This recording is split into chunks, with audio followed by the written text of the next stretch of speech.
All right, everybody, we're going to talk about Ultrabeat right now, and I put a little groovy beat together for you.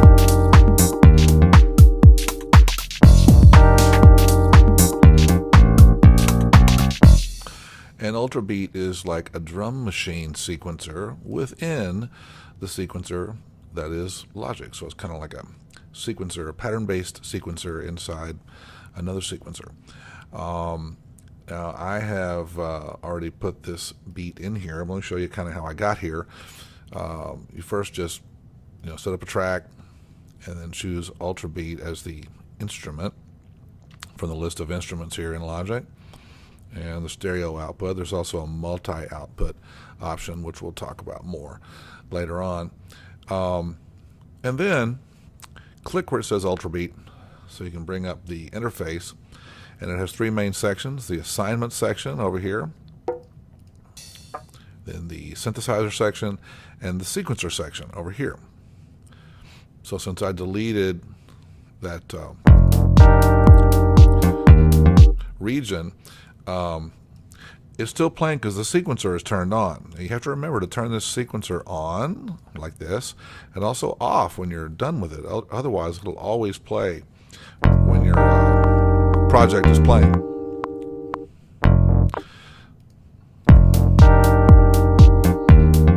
And I've sort of selected this deep house kit. You can choose any kit you want. Like we could go for this funk boogie kit, and it's going to have different grooves already pre-programmed in. You can hear it with our beat. Or you could pick anything, down tempo.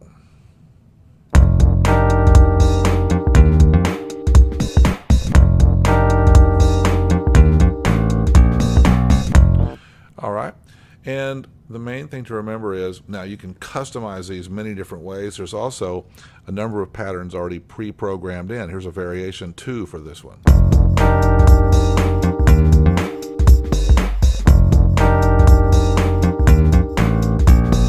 Yeah, so let's just say that's the one we like. Just to move along quickly, you grab this little pattern icon right here, and you can drag this right over into your project, and then treat it like any other Apple green loop. You can loop it, etc.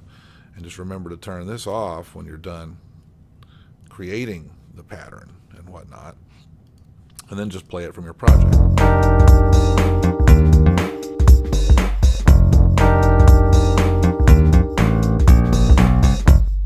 All right. We'll do a little more editing with it. Also, these first notes, C1 through B2, they trigger the 24 drum sounds,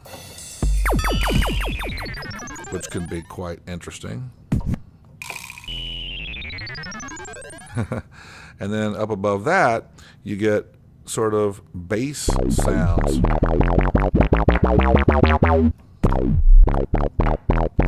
I guess, because the drum and bass are so tied together nowadays. They're almost inseparable. So you can do various things. We're gonna open up the full view here, and you can see all the lanes that are being used for this particular beat.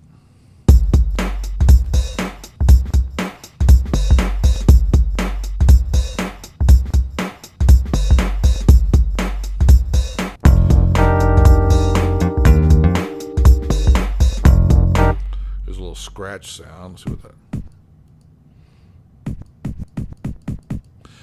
If I wanted to put one of those on every downbeat, I could just control click in the lane and say add every downbeat.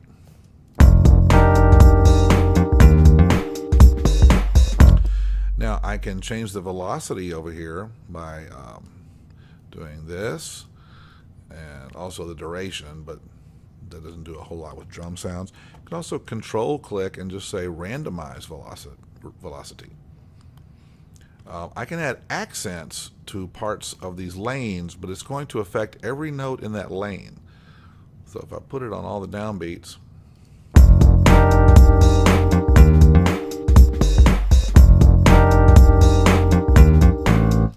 then then it's going to affect all of them.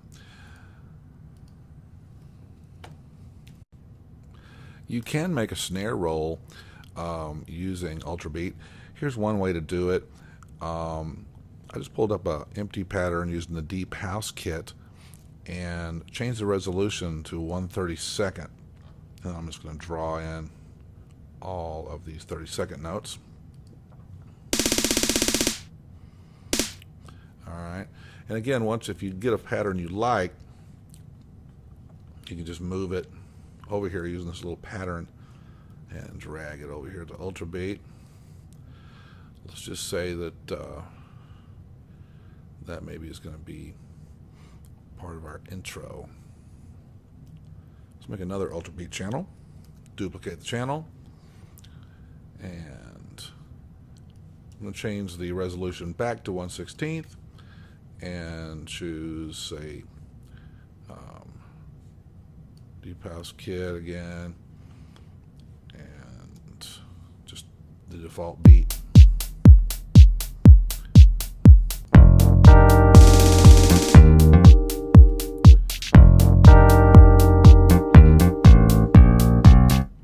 So I can just take this pattern, drag it over here, and just loop it out for now, or make a copy of it.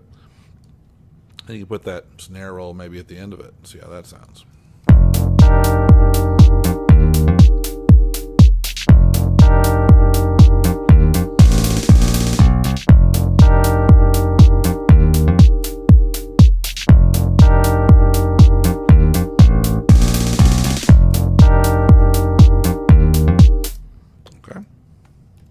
You can also use the step editor to create a snare roll. I just opened up a new track and put this Bluebird drum kit on it, and I'll just start by putting a basic snare, a bass drum and snare in there.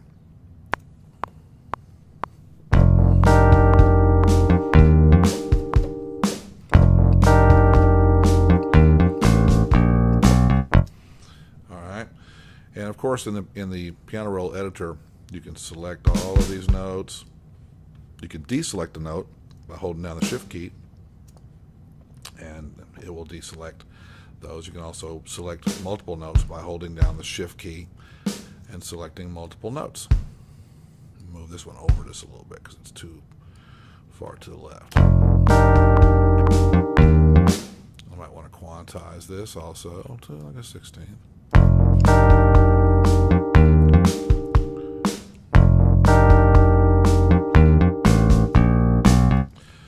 So, one thing you can do then, of course, is let's just get rid of all these snare hits for a second. But you can pull up the step input keyboard and use this to make snare roll. Let's use 30-second notes, and of course we have our MIDI in button on.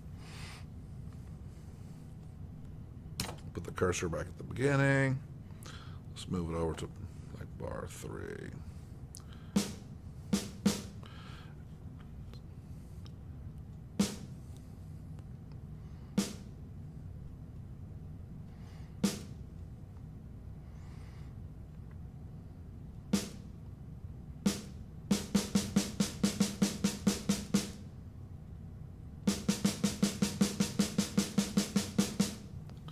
And see what we created here.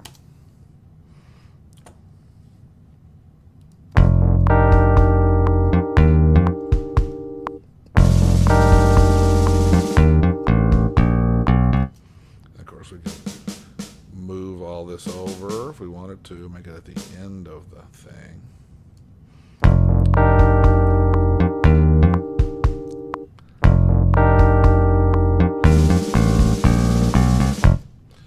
Yeah, you can also use the step editor, and you could mess with the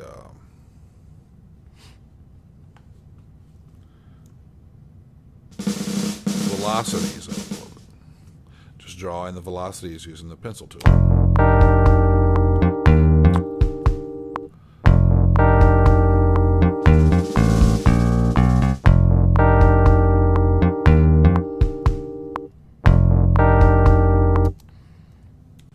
can see all the lanes that are set up here for the different drums, all the general MIDI drums. We're really just using the kick and the snare drum 1 right now. Make sure you have them all selected in the piano roll by hitting select all, and then go back to the step editor and you can say new lane set for current events, and that kind of just narrows it down for you. Or go back to new lane set for general MIDI drums, and you see all the drums in that lane set. So either way you want to do that. If you want to record or convert a piece of audio into a sampler MIDI track, you can do that very easily in Logic Pro. I created a little sample here called Yow. Yow. And I'm just going to control click on that and say convert to new sampler track. And I sang that around A#2, and it sets a range here for you. I'm also going to name it. And I'm going to select region. Transient marker would be, you would use that like if you had a whole drum beat and you were playing around the kit, snare, kick drum, etc., and it could have a different note triggering each part of the kit. But since this is just a one-shot sound, I'm going to treat it as a region. There's also one for one shot for longer things that you want to play out. This one's going to be a region. So there we go. It mutes the original track, and now you can have some fun and you can record on this. Yow. Yeah, yeah, yeah, yeah, yeah, yeah, yeah, yow. See if I can do the shift record trick there. Yes. Also, you may want to edit this. Click on the sampler instrument, click edit, and if you want the range to go lower, you have to kind of extend it, or higher. And there's many other things you can do. You can also create a loop to where it will hold out the note. That's a little bit more of an art to that. We'll cover that in another video.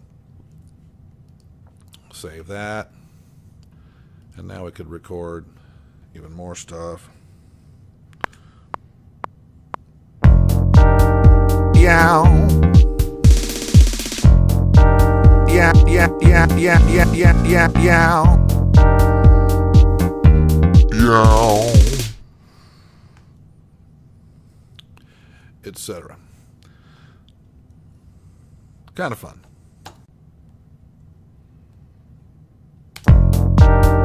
Yow. Yeah, yeah, yeah, yeah, yeah, yeah, yeah, yow. Yow. Yow. Yow. Yeah, yeah, yeah, yeah, yeah, yeah, yow. And you can even get fancy and reverse them if you want to. Why? Turns out it says why when you say it backwards. Why? Okay, there's a few other little shortcuts we're going to discuss here. Closing the active window, that is Command W, and that can be used for things like the sampler instrument window, or just any windows. These are basic Mac commands too. Again, select all, of course, is Command A. If you want to open a new document, you can hit Command N. But that's going to ask us if we want to close out of this. I'm not going to close it right now, so I'm going to cancel. I'm going to save this too. Save, of course, hopefully you know by now, Command S. Save as, Command Shift S. And every once in a while I'll do this and just put a little O2 on the end of it. It saves another little backup of it. To switch between open documents in a program, you can use Command tilde. The tilde is the little key in the far top left of your keyboard, little squiggly line. Of course, we don't have multiple things open right now in this program. Let's see if I went over here. I've got a few things, a few notes in here. I can make some new windows in Word and just put testing and Then Command tilde takes me back to this other one. Test again. And I can move between these open programs by using the Command and tilde key.